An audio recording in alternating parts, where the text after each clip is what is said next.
As I prepared this video and filmed this video, I like to say that we are approaching summertime. As someone who's lived with Prurigo Nodularis for a while now, since I was 18 years old, looking at my skin in my tank top right here, I will share with you that don't let the haters get to you. You'll get a lot of haters. You'll get a lot of people that are ignorant, that are fearful. You know, this can be fearful for those who are unaware. They don't know what the skin condition is. And again, I always liken it to eczema, even though it's not eczema. That's the similarities. You know, when a person for the, you know, like when I was in the hospital for my heart condition, and my hypoglycemia, a number of the doctors were just questioning. So, what's wrong with your skin? What's going on with it? And you have to educate the nurses and the doctors, telling them, you know, this is not contagious. This is Prurigo Nodularis. It's a rare skin disease, and there's no known cause for it. Some people have said, you know, it's renal failures from kidney disease. It's from a number of different conditions. I still have yet to found a significant diagnosis, not a diagnosis, but a cause. It took me a long time to get this diagnosis, 7 doctors, to say what this was. What I will share is the fact is, if you are in this situation living with this condition, first of all, go to a dermatologist, go to a doctor, find out what this situation is. If it is Prurigo Nodularis, Prurigo means itchy, nodularis means nodules or bumps or dots. And I will tell you that for me, sunlight has always been a helpful situation for this. Like I said, they used to, years ago, someone told me, a doctor told me, you need to have as much vitamin D exposure, ultraviolet light exposure as much as possible. And before that, you know, I would wake up, especially in the wintertime, and they would bleed, open bleeding sores. The more sunlight I got, the more healing took place in my life. Reason why I'm again showing myself in a tank top is because some people don't understand this, how much of my body is affected. It's all over my body. Some people wanted tattoos growing up. You know what? Hey, I've had family with tattoos, and they are, I got my own natural body decorations, like a little what's it called, cheetah or a leopard, little spots.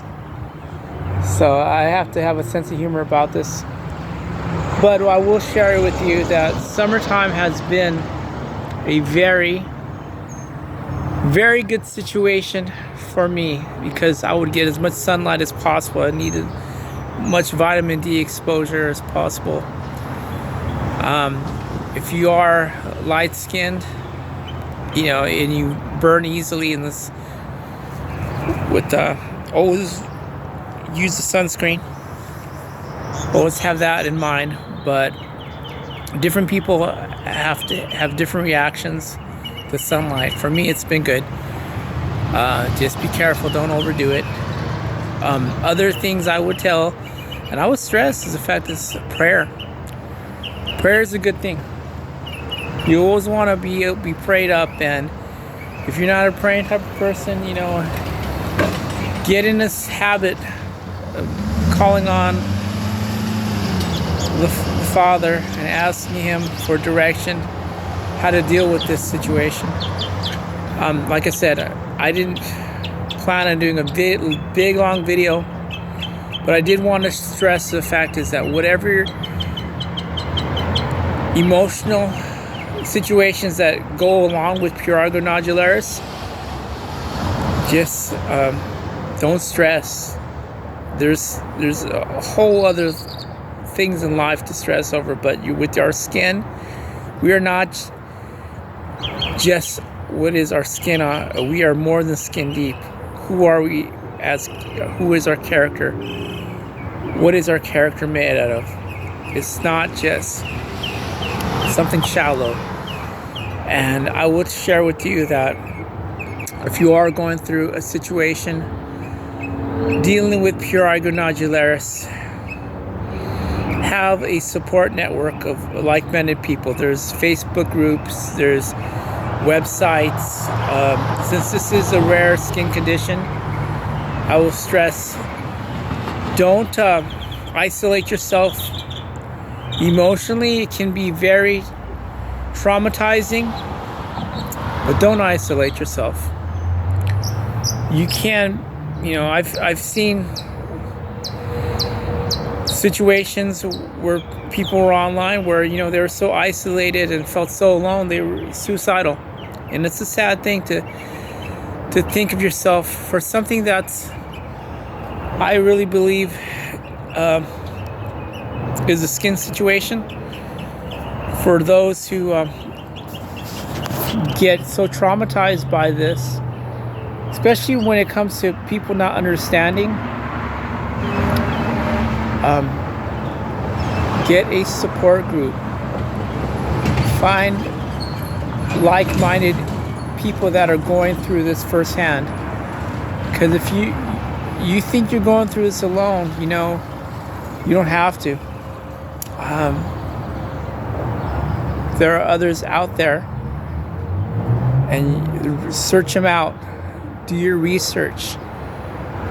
Be very diligent in fighting for your health,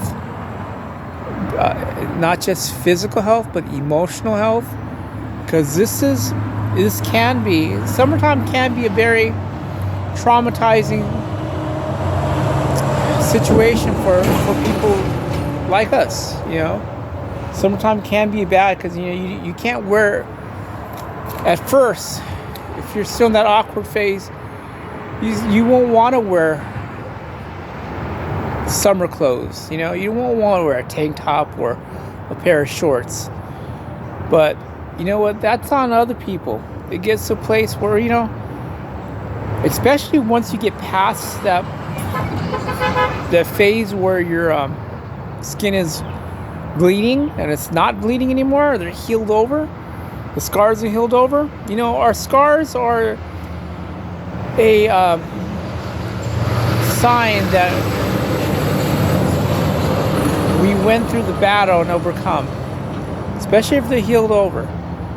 So don't let that stop you. Of course, if they're, you know, in that weeping phase, you know, that's a different situation. You know, use a Neosporin or some kind of ointment for the healing process. But part of the healing process is emotional healing too. So I just wanted to share with you guys, whatever you're going through, you're not alone. Okay, you guys be good.